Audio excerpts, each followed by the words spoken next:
I'm Monique Sorgen, and today I'm going to be reading from my book, How Long You Should Wait to Have Sex, a novel. Chapter 9. I'm pretty sure I look surprised right now, but not in a good way. Henry doesn't really look surprised in a good way either. Everyone else just looks uncomfortable. My coworkers, the journalists, producers, and event planners I work with, her clients, my friends, my parents. Even Darian Campbell is here. I wonder if that means she didn't really finish her book. This is the part of the surprise party where everyone gets to relax, say hello, and figure out if I really fell for the surprise or not. But it's pretty clear at this point that I had no idea this was coming, and nobody knows what to say. Everyone waits silently for me or Henry to break the ice, and the longer it takes, the more the awkward tension grows in the room. I just figured out who Lacey was texting with as we got closer and closer to the office.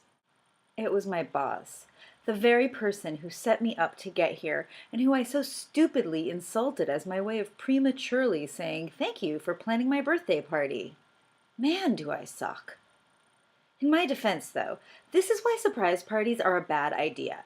Everyone you know doesn't call you on your birthday, hi mom and dad, and those who do are either unavailable to hang out coincidentally out of town or asking you for favors and to run errands for them on your birthday, which needlessly pisses you off.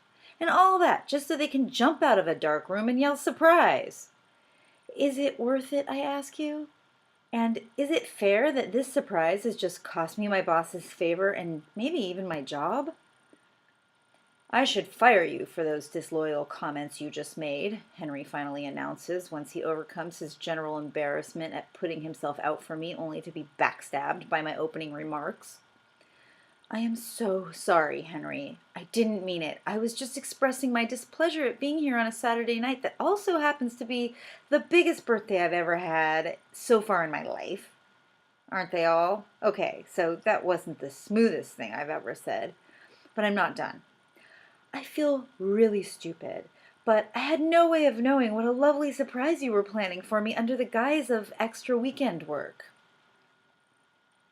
You make a decent point, Samantha. It is your birthday. But I wouldn't have planned all this if I didn't think you were a bit more of a fan of mine than that. I am, I plead. I just wasn't a fan of this one task on this one day, coming here today. That's all I was referring to. I think you're a great boss, and I enjoy the work. And I appreciate that you don't usually ask me to go to the office on Saturday to do messenger work, although now that this has happened, I would gladly do more weekend messenger work so long as it means I get to keep this job. This is in front of all my colleagues, friends, and family, mind you. I am groveling for my job in front of everyone I know. It doesn't get much more embarrassing than this. I wait patiently for his response. We all wait patiently, as no one is sure anymore if we're going to have a party or go home and cry. I start to assess my contacts in the room and strategize in my mind about who I should approach first regarding hooking me up with my next position. Unfortunately, it keeps coming back to the same thing. They all heard my major gaffe. Hiring me, or even recommending me after that, would be a direct affront to my boss. It would jeopardize their relationship with him. It would be like passively aggressively saying, I don't care that Samantha called you an asshole in front of everyone because she was right. You are an asshole. Who would want to make him think that? He's a powerful guy, and most of the people here need him on their side in one way or another. No, they're not going to help me. It wouldn't be wise. And I wouldn't do it if I were them either. So I am completely beholden to what my boss decides in this moment. My entire career depends on his ability to feel empathy for me, which frankly I've never found to be his strong suit. Once the tension in the room has grown to a level that is almost unbearable, Henry finally gives in to breaking it. You seem remorseful, Samantha, and I believe that you didn't really mean it. The room lets out a common sigh of relief. It's looking good for me until he continues. But since it's your birthday, I'm going to base my decision about your job security on whether or not you really can fix any problem. I can, I think. I hope. What ridiculously impossible problem is he going to suggest? So, he goes on, did you meet the love of your life last night? All eyes on me. I smile victoriously. The room begins to relax. If you stick around long enough, you might just meet him tonight. I win!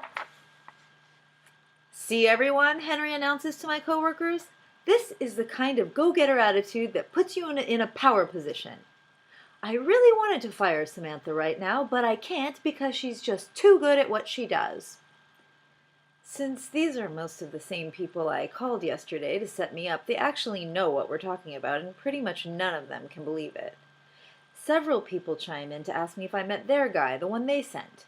Other people chime in to ask how it's possible since their guy reported that I didn't show up, and according to their source, they couldn't find a single person in the whole bar who was wearing purple. I was there, I replied to the room, but the purple dress turned out to be more on the pink side, and the guy I met was random. They all react by seemingly discussing amongst themselves who they sent, how great of a single guy he is, and how they wished they could find a great girl for him. This conversation gets the party started. Most of my unexpected guests get into it amongst themselves, while some of them take the opportunity to rush me to ask privately about this guy I met, starting, of course, with my parents. My mom and dad want to know all about him. What do his parents do? Where is he from? Which political party does he belong to? What's his last name? I don't know. Seattle. What does it matter? Hollister. I try to rattle off answers as quickly as they ask him. Oh, so he's probably of English descent, my father assesses. The English usually have manners, so his parents probably raised him right. That's a lot to deduce from just a last name, Dad, I say, ready to move on to the other friends who are crowding around me to ask me about John Hollister and wish me a happy birthday. I still feel a little anxious, like there's something I'm forgetting to do, but when Darian Campbell comes over to say hi, I remember that I don't have to go to the Chronicle after all. She hasn't finished her book. She's in town for her grandmother's 80th birthday, which is a brunch being held tomorrow. And several of the people who would have reviewed her upcoming not-yet-existent book are in this room as we speak. So again, no need to go anywhere to get it to them, if it did exist, which it doesn't. I can relax. As can Lacey, for that matter, who knew all along that she wouldn't have to buy me an expensive birthday dinner. Now I'm wondering why she bothered mentioning that the restaurant we would go to should be inexpensive. I was trying to keep it real, she explains, when I get around to asking her about it later, for the surprise. She's right. I probably would have figured out something was up if she could suddenly afford to take me somewhere nice. Well, that's the end of Chapter 9, Part 1. Tune in next week for Chapter 9, Part 2.